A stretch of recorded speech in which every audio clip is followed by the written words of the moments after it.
Hey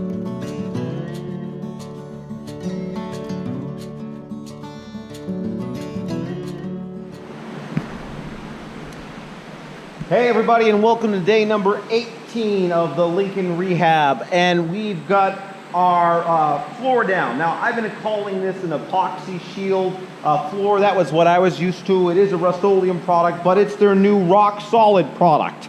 And so it definitely touted it's an easy 3-step application. It touted a longer dry time, so it's easy to work with. But it's not an epoxy. It's a different it's a different chemical altogether. It's still a 2-part system. You still got the flakes, so it's very much like that old epoxy shield.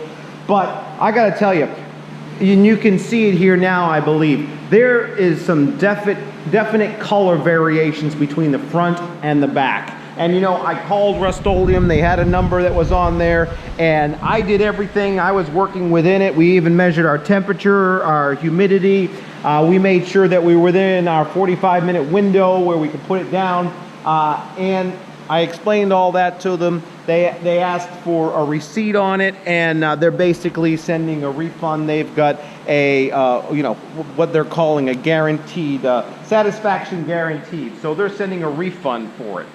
Which was great, except what are we going to do about this? This is not really an acceptable floor. So their suggestion, and I'm going to do my best to explain this, is that the floor reacts with the porosity of the concrete, and that is what causes the color variations.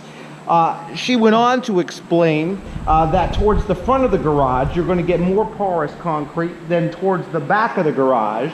And so since this is a solvent-based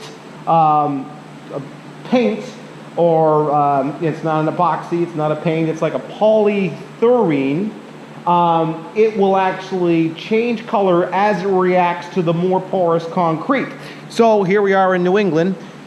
Why do we have more porous concrete towards the front of the garage versus towards the back of the garage? Well, we park our cars here, we've got the salt, we've got the weather, and so that's what they said affects it. So the solution, if you're working with this product, the solution is to put on another coat of this Rust-Oleum rock solid after 24 hours, but before 7 days.